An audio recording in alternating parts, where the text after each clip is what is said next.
अब हम स्टार्ट करते हैं हमारी first exercise chapter number 1 rational number class 8 composite mathematics.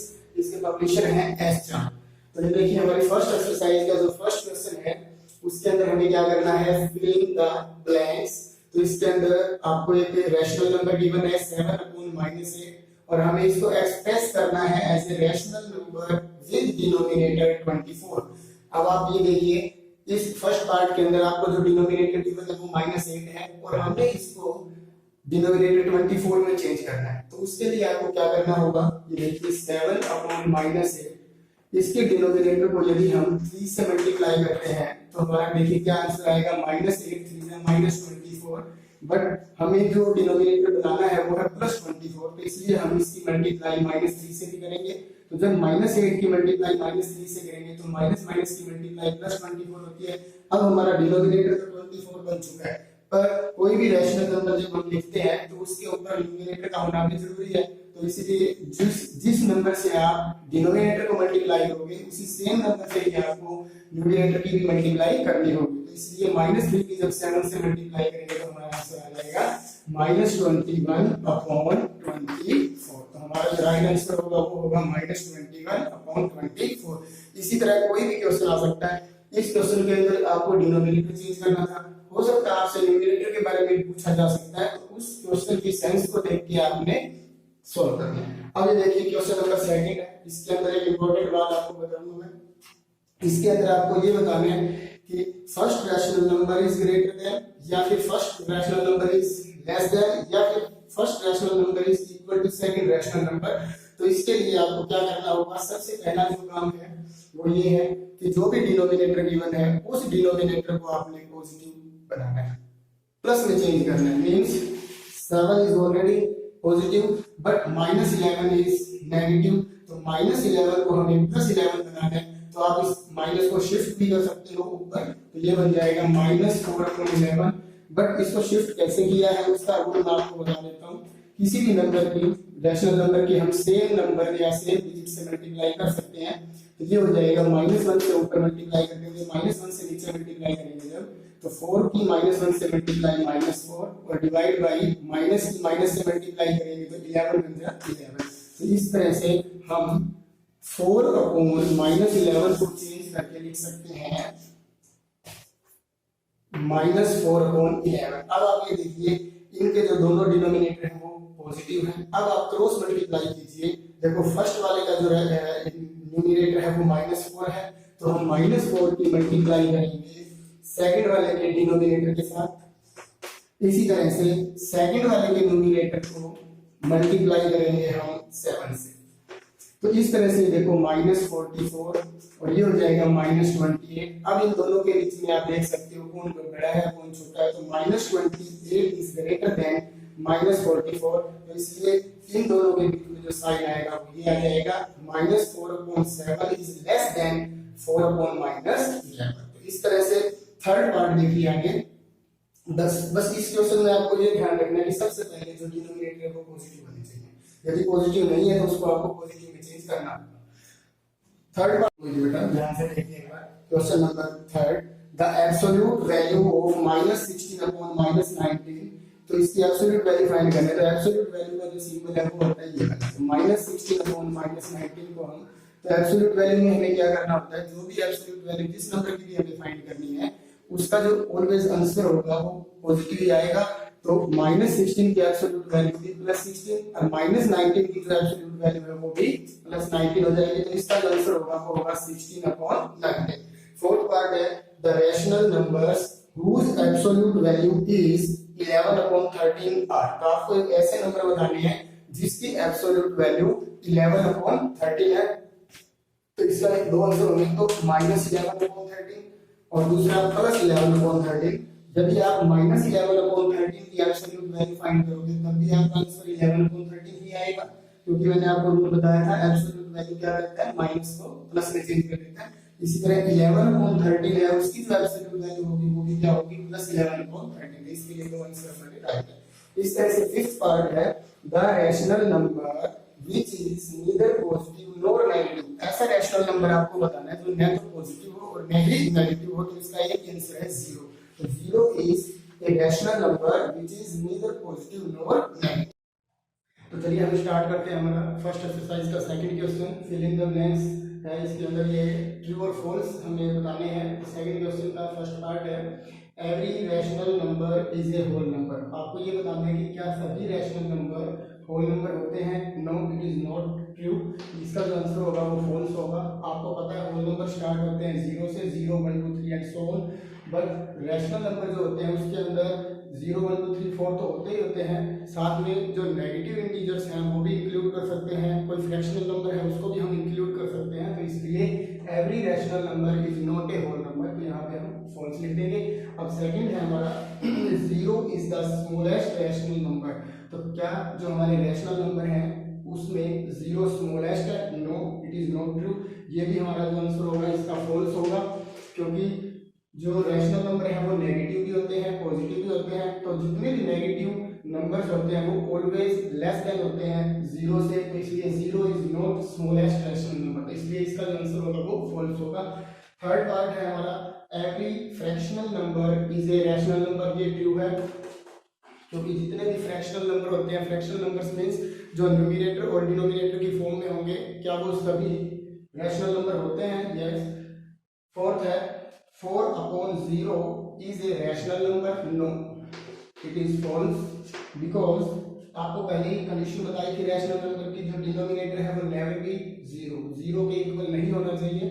यदि डिनोमिनेटर 0 है तो इट मींस वो रैशनल नंबर नहीं होगा, तो इसलिए 4/0 is not A rational number, तो इसलिए यहाँ पे फॉल्स लिख देंगे हम। अब लास्ट पार्ट है इसका, ये मॉडुलस का साइन है, मतलब absolute value of x equal है -x। यदि आप इसको यहीं तक देखोगे, मोस्टली बच्चे इसके अंदर कंफ्यूज रहते हैं, यदि आप इसको यहीं तक देखोगे तो आपको ये लगेगा कि सर ने हमें बताया था कि जिसकी भी हमें एब्सोल्यूट वैल्यू फाइंड करनी है उसका आंसर तो ऑलवेज पॉजिटिव होता है। ये बिल्कुल ट्रू है, बट यहाँ पे ये देखिए एब्सोल्यूट वैल्यू ऑफ x की -x यदि है, कब होगा, if x is less then 0। आपको ये देखना है कि यदि हम x की कोई लेस देन वैल्यू लेते हैं 0 से लेस देन कौन होगा, ऑल नेगेटिव नंबर्स। तो जितने भी नेगेटिव नंबर्स हैं उनके लिए क्या ये ट्रू है या फॉल्स है, तो इसका जो आंसर होगा वो ट्रू होगा। पर वो ट्रू क्यों होगा उसके लिए मैं आपको एक बात बताता हूँ। देखो, इसको आप लेफ्ट साइड मानोगे और ये क्या है हमारी राइट साइड, तो लेफ्ट साइड और राइट साइड का हम कंपैरिजन करेंगे। तो मान लो हम कोई भी एक x की ऐसी वैल्यू ले लेते हैं जो 0 से लेस देन है। 0 से लेस देन मींस नेगेटिव है। Let x is equal to -2। Suppose कर लेते हैं कि x की जो वैल्यू हम ले रहे हैं वो क्या है -2। तो अब हमें ये प्रूव करके देखना है। तो देखो इसकी जो लेफ्ट हैंड साइड है, यहाँ लिखो टेकिंग लेफ्ट हैंड साइड, तो लेफ्ट हैंड साइड हमारी mod x है। तो एब्सोल्यूट वैल्यू ऑफ x की वैल्यू को हम क्या लेके चल रहे हैं -2, इसके अंदर -2 रख दो। अब आपको पता है किसी की भी एब्सोल्यूट वैल्यू फाइंड करनी है तो उसका जो माइनस का साइन है वो प्लस हो जाता है। तो ये देखो लेफ्ट हैंड साइड का जो आंसर आया है वो क्या है, सोल्व करने के बाद +2 है। इसी तरह से अब हम लेते हैं इसकी right hand side. Right hand side किसके इक्वल है, -x के। तो अब हम x की जो वैल्यू हम स्टार्टिंग में लेके चले थे -2, उसको यहाँ पुट करेंगे। पहले देखो ये x के पहले माइनस का साइन है उसको एज इट इज रखिए। अब इस x के प्लेस पे आप -2 रखोगे, तो -2 और माइनस की मल्टीप्लाई करेंगे तो +2 आ जाएगा। तो देखो लेफ्ट साइड का आंसर भी +2 था और राइट साइड का जो आंसर आया वो भी क्या आया है, +2 है। तो इसलिए 2 इक्वल है 2 के, तो left hand side is equal to right hand side, hence verified. तो इसीलिए इसका जो आंसर होगा वो क्या होगा, ट्रू होगा, क्योंकि मॉडुलस ऑफ x इक्वल होगा -x व्हेन या if x is less then 0। तो इस तरह से आपका क्वेश्चन नंबर सेकंड कंप्लीट हो गया। अब हम स्टार्ट करते हैं क्वेश्चन नंबर थर्ड क्वेश्चन के अंदर देखिए क्या करना है हमें, write 4 rational numbers equivalent to each of the following rational numbers. तो सबसे पहली बात तो है इक्विवेलेंट रैशनल नंबर्स कौन से होते हैं। तो इक्विवेलेंट रैशनल नंबर फाइंड करने के लिए आप किसी भी रैशनल नंबर की सेम नंबर से मल्टीप्लाई और सेम नंबर से डिवाइड करोगे। यदि आपने न्यूमरेटर को 3 से मल्टीप्लाई किया तो डिनोमिनेटर को भी 3 से मल्टीप्लाई करोगे। इस तरह से जो नंबर आएगा वो इक्विवेलेंट फ्रैक्शन होगा गिवन नंबर का। तो चलिए हम स्टार्ट करते हैं फर्स्ट पार्ट। तो फर्स्ट पार्ट के अंदर देखिए given rational number is 2/3, sorry 2/5, 4 rational equivalent rational numbers are, तो देखिए कैसे फाइंड करेंगे हम, 2/5 की मल्टीप्लाई 2 से कर दो, इसी तरह से 2 2 4 अपॉन 5 2 10, एक तो ये रैशनल नंबर हो जाएगा। इसी तरह से 2/5 की मल्टीप्लाई आप 3 3 से कर दो, ये कोई बाउंडेशन नहीं है आपके लिए कि 3 से 2 से 4 से ही करना है, आपका जो मन करता है उसी नंबर से कर दो। बस याद ये रखनी है बात कि जहां न्यूमरेटर सेम और डिनोमिनेटर सेम होना चाहिए। अब इसके बाद जो 3 2 6 अपॉन 5 3 15, नेक्स्ट है 2/5 मल्टीप्लाई विद 5/5, ये हो जाएगा 10 upon 25, and last one is 2/5 multiply with 10/10 से कर दोगे तो ये हो जाएगा 20/50। So 4/10, 6/50, 10/25 and 20/50 are equivalent rational numbers of 2/5. Similarly, we can in these parts को भी हम इसी मेथड से सोल्व कर सकते हैं। जैसे 5/9 में भी हम सेम यही पैटर्न यूज करेंगे, 8/-11 का भी और -12/13 का भी। एक पार्ट में इसका आपको करवा लेता हूं। थर्ड पार्ट देखिए इसका, थर्ड पार्ट में given rational number is 8/-11। First equivalent rational find करने के लिए हम क्या करेंगे, 8/-11 की 2 से मल्टीप्लाई कर दोगे, 8 × 16 -20। इसी तरह से 8/-11 की मल्टीप्लाई आप 5 से कर दो, ये हो जाएगा 8 5 40 -55। इसी तरह 8/-11 की मल्टीप्लाई 10 से कर दो, जो भी कर सकता है आप उसी नंबर से कर सकते हो, कोई भी बाउंडेशन नहीं है। 8/-11 की आप 100 से मल्टीप्लाई करना चाहते हो तो 100 से कर दो, बस दोनों सेम होने चाहिए। यदि आपके पीछे बुक में इसका मैच नहीं कर रहा तो भी कोई प्रॉब्लम वाली बात करते हैं। फर्स्ट एक्सरसाइज का question number 4, which of the symbol less than equal to or greater than should be replace the blank space। आपको ये फर्स्ट पार्ट में देखो, ये 8/7 और 12/9 है, इसके बीच में इन तीनों में से कौन सा सिंबल हम यूज करेंगे, लेस देन का, ग्रेटर देन का या इक्वल का, वो आपको इसके अंदर इंसर्ट करना है। तो उससे पहले आपको मैंने क्या बताया था कि जब भी हम इस टाइप का कंपैरिजन करेंगे तो उसके अंदर जो डिनोमिनेटर है उन सबको हम पॉजिटिव बनाएंगे। यदि पॉजिटिव गिवन है तो हम उसका कुछ नहीं करेंगे, डायरेक्ट क्रॉस मल्टीप्लाई करेंगे, जैसा कि फर्स्ट पार्ट के अंदर है। देखिए 8/7 और 12/9 है। इसके अंदर हम सबसे पहले देखेंगे कि जो फर्स्ट रैशनल नंबर का न्यूमरेटर है उसकी हम मल्टीप्लाई कर देंगे denominator of second rational number से, और इसी तरह से 12 की मल्टीप्लाई कर देंगे हम 7 से। तो यहाँ पे देखिए 9 8 72 एंड 12 7 84। तब आप देख सकते हैं इसमें 72 और 84 में ग्रेटर कौन है, 84। तो 84 हमारा राइट साइड में है, तो इसका जो आंसर होगा वो होगा 8/7 इज लेस देन 12/9। इसी तरह सेकंड पार्ट देखिए -2/3 एंड 4/-7। तो सबसे पहले ये जो माइनस डिनोमिनेटर में है इसको शिफ्ट करेंगे न्यूमरेटर में, इसका रूल भी मैंने आपको बताया था। तो -2/3 और ये हो जाएगा 4 से पहले माइनस लग जाएगा और 7 पॉजिटिव हो जाएगा। अब हम क्रॉस मल्टीप्लाई करेंगे, -2 की मल्टीप्लाई 7 से और -4 की मल्टीप्लाई करेंगे 3 से, तो ये हो जाएगा -14 और ये होगा -12। अब आप देख सकते हो इन दोनों में ग्रेटर कौन है, स्मॉलर कौन है, तो -14 इज लेस देन -12। ये रूल होता है जब दोनों नेगेटिव होते हैं तो जो स्मॉलर दिखाई देता है वो ग्रेटर होता है।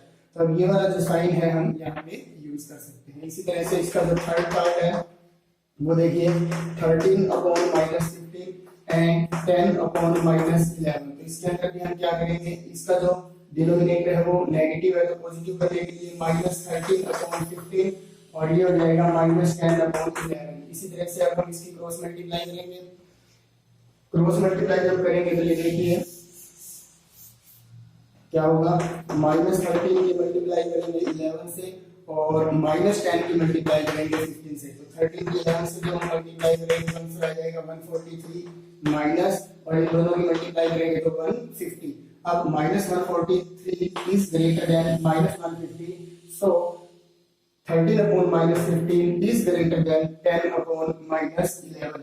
इस तरह से इसका लास्ट पार्ट है, ये देखिए 0 और यहाँ भी माइनस है, इधर भी माइनस है, तो आप इन दोनों माइनस को यहाँ कट भी कर सकते हो, तो 0 और यहाँ पे हो जाएगा 3 अपॉन 8। वैसे तो 3 upon 8 is positive and every positive rational number is always greater than 0। इसका आंसर ये डायरेक्ट भी कर सकते हो, यदि आपने डायरेक्ट नहीं करना तो आप क्रॉस मल्टीप्लाई कर सकते हो, 0 के अपॉन 1 लिख के 0 की 8 से मल्टीप्लाई करेंगे और 3 की मल्टीप्लाई 1 से करेंगे, तो 0 की 8 से मल्टीप्लाई करेंगे 0, 3 की 1 से मल्टीप्लाई करेंगे 3। अब देखो 3 इज ग्रेटर देन 0, तो पहले भी जो आंसर हमने किया था वो भी ठीक था और ये भी ठीक है। तो इस तरह से ये हमारा क्वेश्चन नंबर 4 कंप्लीट हो चुका है। बस आपको इस क्वेश्चन में यही याद रखना है कि पहले डिनोमिनेटर को पॉजिटिव करना होता है। इसके बाद देखिए इसका जो 5th क्वेश्चन है उसके अंदर हमें रेसिप्रोकल फाइंड करना है, और रेसिप्रोकल के लिए आपको पता है जिस नंबर का यदि आपको रेसिप्रोकल करना है आपको उसके न्यूमरेटर को डिनोमिनेटर में और डिनोमिनेटर को न्यूमरेटर में चेंज कर देना है, तो आपका वो रेसिप्रोकल हो जाएगा। तो इसका जो 5th क्वेश्चन है इसका फर्स्ट पार्ट हमें करना है फाइंड द, सॉरी ये एब्सोल्यूट वैल्यू का क्वेश्चन है, रेसिप्रोकल नहीं है। 5th है right the absolute value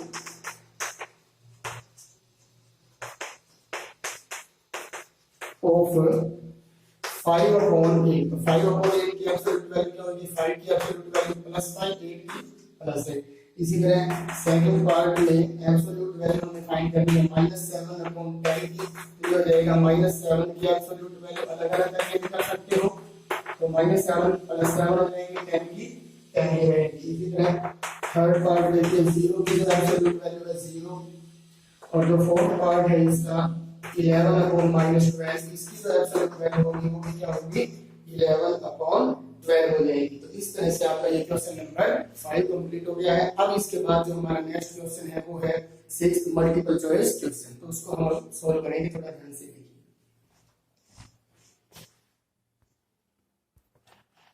MCQ question है 6, तो देखिए क्या स्टेटमेंट है 6 क्वेश्चन की, -28 upon 84 expressed as a rational number with numerator 4 is। आपको ये बताना है इसमें देखो न्यूमरेटर -28 गिवन है और आपको इसका न्यूमरेटर चेंज करना है 4।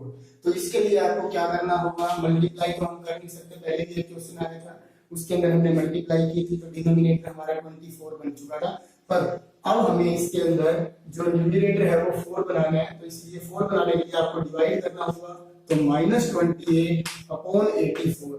तो हम किस से डिवाइड करें, 28 को 7 से डिवाइड करें तो 7 4 जा 28 होता है, बट हमारा जो न्यूमरेटर है वो क्या है प्लस में, तो प्लस के लिए आपको इधर माइनस गिवन है तो माइनस से ही डिवाइड करेंगे, तब जाकर के ये माइनस माइनस कैंसिल हो जाएगा और 28 को 7 से डिवाइड करेंगे 4 आएगा। और अपॉन में जब 84 को हम 7 से डिवाइड करेंगे तो माइनस आएगा, क्योंकि ये प्लस है ये माइनस है तो 12 आ जाएगा। अब इसको हम आगे भी कट करना चाहें तो कट कर सकते हैं, 4 की टेबल से कट करें, बट कट करना नहीं है क्योंकि इसके अंदर जो ऑप्शन गिवन है हमारे, फर्स्ट ऑप्शन है 4/12, सेकंड ऑप्शन है 4/7, थर्ड ऑप्शन है 4/-7 एंड फोर्थ ऑप्शन जो है वो है 4/-12। ये फोर्थ ऑप्शन डी जो है वो हमारा क्या हो जाएगा, राइट हो जाएगा। इसी तरह से क्वेश्चन नंबर 7 थोड़ा इंपॉर्टेंट भी है, ध्यान से देखना। Which of the following set of rational numbers is arranged in ascending order? तो ascending order में हम कैसे चेंज करते हैं, सबसे पहले स्मॉलेस्ट, फिर जस्ट ग्रेटेस्ट, फिर जस्ट ग्रेटेस्ट और लास्ट में जो सबसे ग्रेटेस्ट रैशनल नंबर होगा उसे हम सेट करेंगे। तो इसके लिए आपको 4 ऑप्शंस गिवन है ए बी सी और डी, इसके अंदर डायरेक्ट स्टेटमेंट भी नहीं गिवन, बस आपको ये बताना है इन चारों ऑप्शन में से ऐसा कौन सा ऑप्शन है जो असेंडिंग ऑर्डर में ऑलरेडी अरेंज्ड है। तो उसके लिए हम क्या करेंगे, जितने भी स्टेटमेंट है उन सबको देखो, जितने भी रैशनल नंबर गिवन है वो सभी यही हैं, बस कोई आगे है कोई पीछे है। तो उसके लिए हम एक काम करते हैं, सबसे पहले हम फर्स्ट पार्ट को सोल्व कर लेते हैं और सोल्व करने के बाद उसको हम असेंडिंग ऑर्डर में लगा देंगे और असेंडिंग ऑर्डर में लगाने के बाद फिर हम ये चेक कर लेंगे कि इन चारों ऑप्शन में से कौन सा ऑप्शन ऐसा है जो ऑलरेडी असेंडिंग ऑर्डर में अरेंज है। तो इसके लिए सबसे पहला हमारा ये काम है कि कोई भी डिनोमिनेटर नेगेटिव है या नहीं है। तो इसके अंदर कोई भी डिनोमिनेटर नेगेटिव नहीं है, बाई चांस यदि कोई डिनोमिनेटर नेगेटिव होता तो फिर हम उसको क्या करते, पॉजिटिव बना दें। तो अब इसके अंदर हमें क्या लेना है, एलसीएम लेना है। एलसीएम ऑफ 2, 7, 14 एंड 28 यहाँ पे आप फाइंड कर सकते हो। सब बच्चों को आता होगा एलसीएम किसका हमें लेना है, 2 का, 7 का, 14 का और 28 का। तो जो एलसीएम आएगा इन चारों का वो आएगा 28। अब हमें आपकी प्रैक्टिस के लिए करके देखना। तो जब हम यहाँ पे 28 एलसीएम लेंगे तो अब जो रूल होता है हमारा कि आगे कैसे सोल्व किया जाता है, ये मोस्ट इंपोर्टेंट टॉपिक है। बहुत सारे क्वेश्चन इससे रिलेटेड आते हैं सोल्व करने, सिंपलीफाई करने। तो जब भी हम एलसीएम लेंगे तो एलसीएम 28 है, तो 28 को आप पहले इसके डिनोमिनेटर से डिवाइड करोगे तो इसका डिनोमिनेटर 2 है, तो 28 को जब 2 से डिवाइड करेंगे तो 14 आएगा और उस 14 की आपको मल्टीप्लाई करनी है इसके ऊपर जो न्यूमरेटर है उसके साथ, तो -1 के साथ फिर कॉमा यूज करोगे। 28 को 7 से डिवाइड करेंगे 4 आएगा, तो 4 की मल्टीप्लाई करेंगे -3 से। 28 को 14 से डिवाइड करेंगे 2 आंसर आएगा, 2 की मल्टीप्लाई करेंगे -5 से और फिर 28 को 28 से डिवाइड करेंगे 1 आएगा, 1 की मल्टीप्लाई करेंगे -25 से। अब इसके बाद देखो 14 की -1 से मल्टीप्लाई -14, -12, -10, -25 अपॉन में 28। अब आप जो ये हमारे ऊपर न्यूमरेटर्स है इनको अरेंज करिए असेंडिंग ऑर्डर में। तो असेंडिंग ऑर्डर में चेंज करने के लिए आपको पता है सबके साइन नेगेटिव है, तो जब साइन नेगेटिव होते हैं तो जो नंबर हमें सबसे छोटा दिखाई दे रहा है एक्चुअल में वो सबसे बड़ा होता है, और जो सबसे छोटा दिखाई दे रहा है वो बड़ा होता है, जो सबसे बड़ा दिखाई दे रहा है वो सबसे छोटा होता है। तो इसमें देखिए 25 जो है ये बिगेस्ट है इन सबसे, बट सबसे स्मॉलेस्ट नंबर माइनस होने की वजह से यही होगा। तो सबसे पहले हम किसे लिखेंगे 25 को, उसके बाद जो नंबर आएगा वो आएगा -14, उसके बाद नंबर आएगा थर्ड नंबर पे आएगा हमारा -12 और फोर्थ नंबर पे आएगा -10। तो अब ये देखो जो फर्स्ट नंबर पे है हमारा -25, ये इस सीक्वेंस के अंदर लास्ट में है और लास्ट में कौन है सबसे पहले -25/28। तो we arrange in ascending order. इसमें असेंडिंग ऑर्डर में चेंज करने के लिए -25/28। तो अब ये साइन आएगा, तो कुछ बच्चों को ये भूल जाता है कि सर साइन असेंडिंग ऑर्डर में कैसे लिखते हैं और डिसेंडिंग में कैसे लिखते हैं, वो भी मैं भी आपको बताऊंगा। तो ये देखो पहले तो -25/28 ये फर्स्ट नंबर पे ये था, ये इधर लास्ट है तो इसलिए ये फर्स्ट होगा। सेकंड नंबर पे -14 है और -14 इधर से फर्स्ट नंबर पे, तो इसको लिखेंगे यहाँ से -1/2।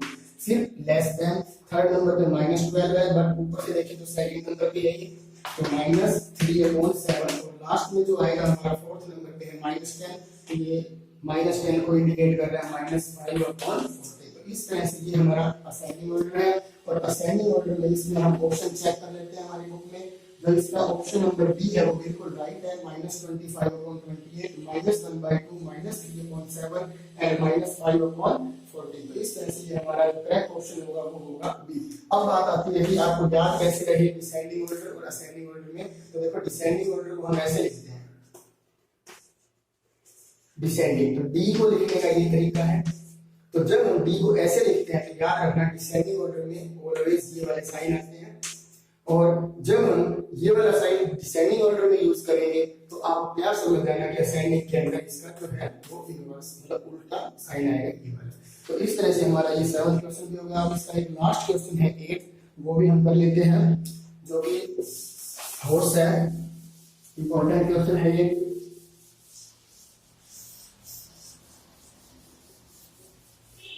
तो देखिए find the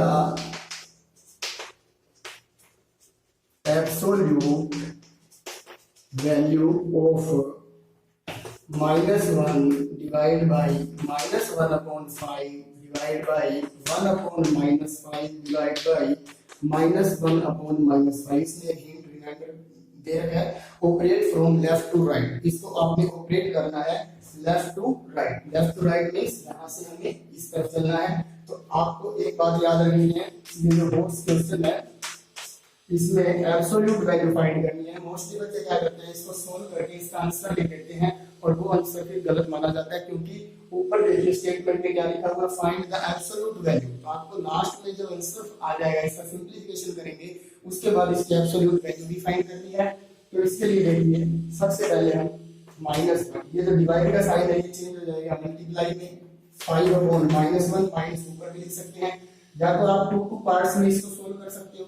two two parts में सोल्व नहीं करना, इकट्ठा भी करना है तो आप इकट्ठा भी कर सकते हो। तो ये मल्टीप्लाई में चेंज हो जाएगा, तो ये हो जाएगा -5/1, और ये जो साइन मल्टीप्लाई में चेंज हो गई -5/1 तो ये माइनस से माइनस कैंसिल कर सकते हो, या फिर आप मल्टीप्लाई भी कर सकते हो, माइनस माइनस प्लस होता है, माइनस माइनस प्लस। इस तरह से अब हमारे पास क्या आएगा, 5 5 का 25, 25 के माइनस से मल्टीप्लाई करेंगे -5 से, तो -125। कुछ बच्चे यहीं छोड़ देते हैं, ये गलत हो जाएगा, पूरे मार्क्स नहीं मिल पाएंगे आपको। तो अब आपको इसके बाद इसकी एब्सोल्यूट वैल्यू फाइंड करनी है, तो एब्सोल्यूट वैल्यू के लिए आपको पता है कौन सा सिंबल हम यूज करते हैं, ये वाला। तो -125 की जो एब्सोल्यूट वैल्यू हो जाएगी वो हो जाएगी 125। तो इस तरह से आपकी एक्सरसाइज 1A हमने आज कंप्लीट करवा दी है। तो इस क्वेश्चंस को, सभी क्वेश्चंस को आपने फेयर नोटबुक में भी करना है, और ज्यादा से ज्यादा इसकी आपने ये वीडियो देख करके प्रैक्टिस भी करनी है, और कुछ क्वेश्चंस आप कोशिश करना अपनी तरफ से भी बनाना है। यदि ये मेथड्स आपको समझ में आ गए तो कुछ क्वेश्चन अपना खुद भी ट्राई करना है। Thank you.